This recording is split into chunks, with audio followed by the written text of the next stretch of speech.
ایسا کرتا ہے اور جان لو کہ علم سے دوری انسان کو ہلاکت میں ڈال دیتی ہے۔ ہم ایک جماعت کی صورت یہاں آئے ہیں اور یہاں تم اسلام کے بارے میں جاننے کے لیے آئے ہو کہ یہ مذہب حق ہے یا جھوٹ۔ کیا کسی نے ان کو ہمارے آنے کی خبر دے دی تھی؟ ان کو تو ہمارے آنے کا مقصد بھی معلوم ہے۔ چپ کرو، ان کو ان کی بات سنے دو۔ والزوریات الذروا سے کیا مراد ہے؟ یہ 4 ہوائیں ہیں، جنوبی ہوائیں، شمالی ہوائیں، مشرقی ہوائیں، مغربی ہوائیں۔ والعاملات وقرا، وہ بادل جو پانی کو ایک جگہ سے دوسری جگہ لے جاتے ہیں۔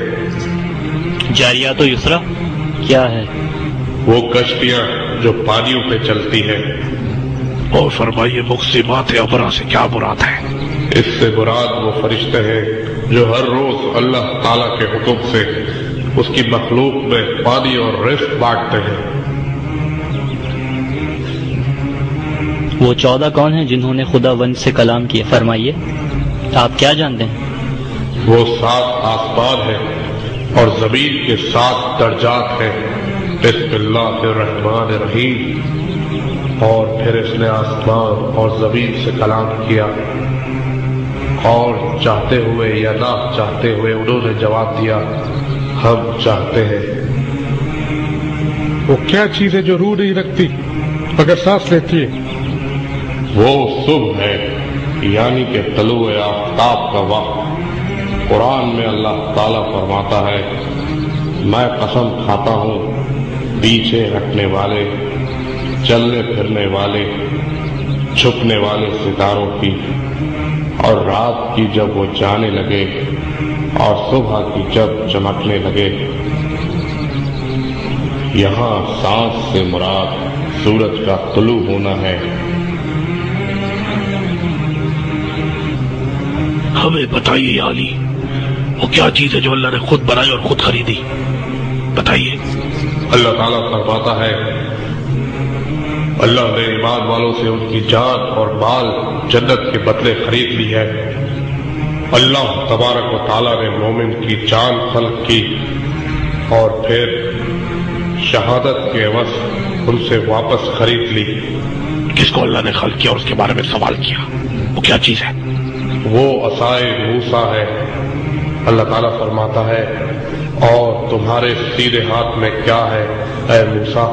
یہ وہ کون سی چیز ہے جسے اللہ سے کلام کیا لیکن نہ اس میں گوشت ہے نہ خون؟ وہ جہنم ہے۔ اللہ تعالیٰ ہم سب کو اس کے عذاب سے بچائے۔ بتائیے وہ کون ہے جو کہ نہ انسان ہے، نہ جن، نہ فرشتہ، مگر وہ ایک نبی کا قاصد ہے۔ وہ حدود ہے پیغمبر سلیمان کا، جس کو پیغمبر سلیمان نے خط دے کر ملکہ سبا کی طرف یہ کہہ کر بھیجا، جاؤ اس خط کے ساتھ اور اس کا جواب لے کر آؤ، دیکھتے ہیں وہ کیا جواب دیتے ہیں۔ وہ کون سا عمل ہے جو کسی حرام کام کے بعد انجام دیا جائے تو وہ عمل بھی حرام قرار پائے گا؟ وہ شراب پینے کے بعد نماز کا ادا کرنا ہے، کیونکہ اس نے اپنے آپ کو اللہ کی رحمت سے دور کر لیا اپنے پہلے عمل سے۔ قرآن میں اللہ تعالیٰ فرماتا ہے، اے ایمان والو، نماز کو چھوڑ دو جب تک تم شراب کے نشے میں ہو۔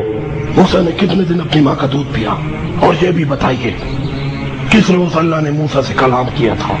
موسیٰ کی ماں نے ان کی رضاعت 3 مہینہ 3 دن تک کی، اور اللہ تعالیٰ نے موسیٰ سے جمعے کے روز کلام کیا۔ یہ بتائیے ابو الحسن، کیا آپ نے اللہ کو دیکھا ہے؟ ہم اس اللہ کی عبادت کیسے کریں جس کو ہم اپنی آنکھوں سے دیکھ سکیں؟ اس معاملے کو اپنی ظاہری آنکھوں کے بجائے دل کی آنکھوں سے دیکھو۔ جس دل میں ایمان کی روشنی ہوگی اللہ اس کو مل جائے گا۔ صحیح کہا یا ابو الحسن۔ اللہ کی حمد و ثنا جو تمام عالمین کا رب ہے، جس نے تمام اشیاء، چرند پرند، انسان اور جن کو پیدا کیا، اس کائنات کو پیدا کیا، وہ ہی یکتا ہے، اس کا کوئی شریک نہیں۔ میں حیران ہوتا ہوں جب کوئی اپنے پیدا کرنے والے کو دیکھنے کی بات کرتا ہے۔ ہمارے باپ آدم وہ کتنے سال زندہ رہے؟ ہمارے باپ حضرت آدم علیہ السلام کی عمر 1000 سال کی ہے۔ یا ابا الحسن، وہ کون ہے جو نہ نبی ہے نہ انسان نہ ہی وہ فرشتہ ہے؟ مگر اس پہ اللہ کی وحی آئی ہے۔ وہ شہد کی مکھی تھی جس پر اللہ تعالیٰ نے اپنی وحی کی۔ اللہ بڑا قادر و مطلق ہے۔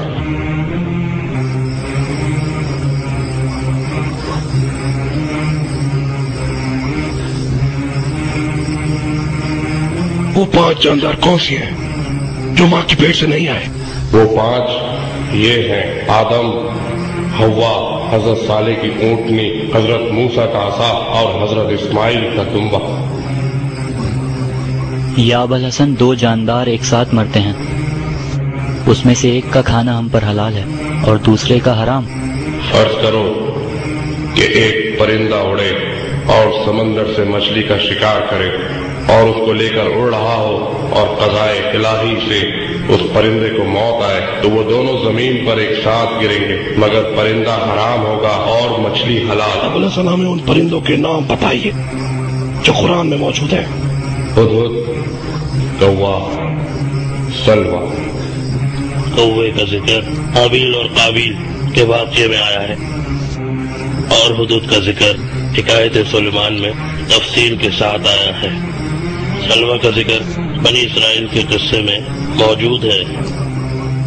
اے وسیع نبی، یہ بتائیے، ایک جاندار مر کر دوسرے کو زندگی دیتا ہے، یہ وہ گائے ہے جس کا ذکر بنی اسرائیل کے قصے میں آیا ہے۔ اے یحییٰ، کیا تم یہ بات جانتے ہو کہ عیسائیوں نے اپنے آپ کو بہت سے فرقوں میں بانٹ لیا ہے؟ ان میں سے ایک فرقہ یہ مانتا ہے کہ اللہ ان کے درمیان موجود تھا۔ یہ تو انتہائی غلط عقیدہ ہے، اللہ تعالیٰ ان کو سیدھی راہ دکھائے۔ جبکہ دوسری جماعت عیسیٰ کو اللہ کا بیٹا مانتی ہے۔ اس جماعت کو نصارہ کہتے ہیں، اور ان کے ہاں کچھ ایسے بھی ہیں جن کے 3 خدا ہیں، اور قرآن کے نزدیک ان کا یہ عقیدہ غلط ہے۔ اور جو بھٹک گئے ہیں اور کہتے ہیں کہ ہمارے 3 خدا ہیں۔ کیا کوئی ایسا نہیں جو عیسیٰ کو اللہ کا رسول اور بندہ سمجھتے ہوں؟ ہاں یحییٰ، کتاب حکمت قرآن کے نزدیک یہی لوگ مسلمان ہیں جو عیسیٰ کو اللہ کا رسول اور بندہ سمجھتے ہیں۔ اس کا مطلب ہے کہ وہ صحیح راستے پہ ہیں۔